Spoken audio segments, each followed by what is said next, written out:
get to know an artist, one must get to know his background, so here's a bit of information about Chuck Close. Chuck Close was born in Monroe, Washington in 1940. He graduated from the University of Washington with a Bachelor of Fine Arts in 1962. Just 2 years later, Close graduated from Yale with a Master's of Fine Arts. His hard work in art school certainly paid off because Close was the 1997 UW Alumnus Summa Laude-Dignatus, which is the highest university honor for one of its graduates. Close's work is included in the collections of numerous museums, including the National Gallery of Art, which is in Washington, D.C., the Museum of Modern Art, New York, the Guggenheim Museum, also in New York, and the Tate Gallery in London. Chuck Close is one of the world's leading modern artists. His art focuses on portraits of himself and his family and friends, produced at a very large scale. This is what makes his art very personal. Close begins with a photograph of a face, creating a painting of print through complex grid-based reconstruction of the image that he accomplishes by hand through one of many techniques that are unique to Close's work. His paintings are even more impressive since Chuck Close had to relearn how to use his hands following a 1988 spinal infection that left him quadriplegic. After his spinal injury, he had to find another way of painting, so Close had a brush strapped to his hand so he could paint on a canvas while seated in a forklift to raise and lower him. With much practice, Close taught his arm muscles to do the work of his hands. Each painting takes as much as 4 months to a year to complete. Having finished over 10 large paintings since his hospitalization, Close is once again recognized as a great contemporary artist. He is able to do everything he did before, in spite of the difficulty of even the simplest task. Chuck Close is more than just a painter, photographer, and printmaker. Close is a builder who, in his words, builds painting experiences for the viewer. Over the years, Chuck Close has progressed his work from spectacular to becoming extraordinary. By looking at the precise detail of his work, we can tell that Close's paintings are labor-intensive and time-consuming.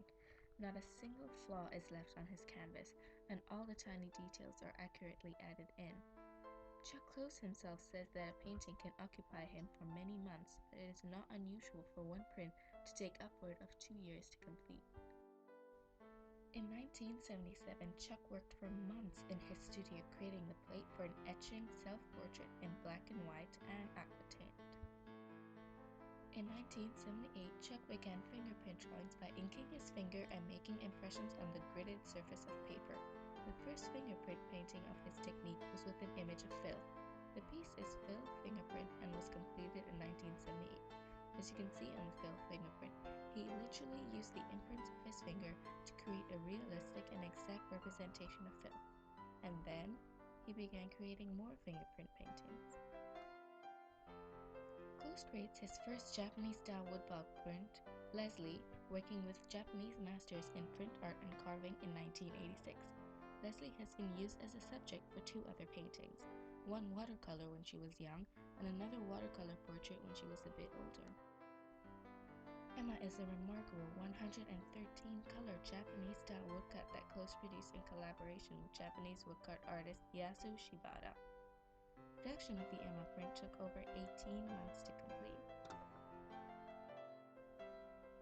This is when his work becomes more complex. There is a wide variety of portraits Chuck Close has created by converting the most chaotic mix of abstract shapes and colors to true and fantastic portrait of his family and close friends. When seen close up, each and every section of the face has its own psychedelic sort shape and multiple colors. If you take a few steps back and view the art from a distance, you will see a very precise and accurate portrait capture of a person. Now we're going to look at Chuck Close's self-portrait, which was done in the year 2000. Here, Mr. Close uses 120 colors and perhaps 50 times as many shapes to form a stunning, memorable image. By looking at all of Chuck Close's work, it is obvious that he is classified as an extraordinary portrait artist, photorealist, and superrealist. Despite the time era that he was in, Chuck Close wanted to do something different, something that no one else was doing, and something that would blow people's minds. And it did work. It did blow people's minds.